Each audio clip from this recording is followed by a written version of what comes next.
bandeko na ngai ya Facebook napesi bino so mbote na kombo na Yesu nazali na esengo na ntongo eloko kozala na esika oyo na bino lelo tokolobela likambo etali psaume 37 verset 4 mingi biso bato mokili tolukaka nano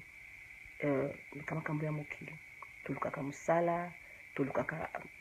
basi to pe mibali tolukaka mbongo mena biblia elobi na biso na verset na biso kopesa bino ke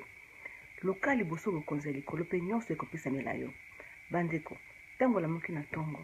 ata oza presse ndenge nini zwa temps na yo orekomande nzela na biso ozokende na maboko na yesu korekomande makambo soso yango bosenga na maboko na ye po ye nde akopesa yo oyo motema na yo eza koluka me soki motema na yo eza koluka dabord biloko nyonso na mokili nzambe apesaka nyonso akomona konéglige yo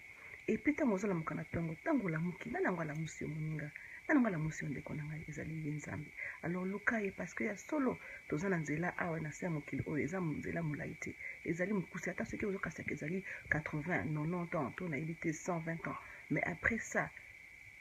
toza na temps ya éternité alors esengeliki motema na biso mpe baposi na biso na bisika ya malamu toluka liboso yesu masiya toluka bokonzi ya likolo nde nyonso ekopesama na biso awa na se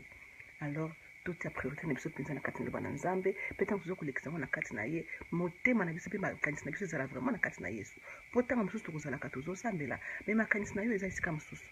ozokanisa ifo nakende kolambela mwana oyo fufu ifo nakende kosala boye nakende kobongisa ndako me oza concentré te na kambo ozosala na kati na prière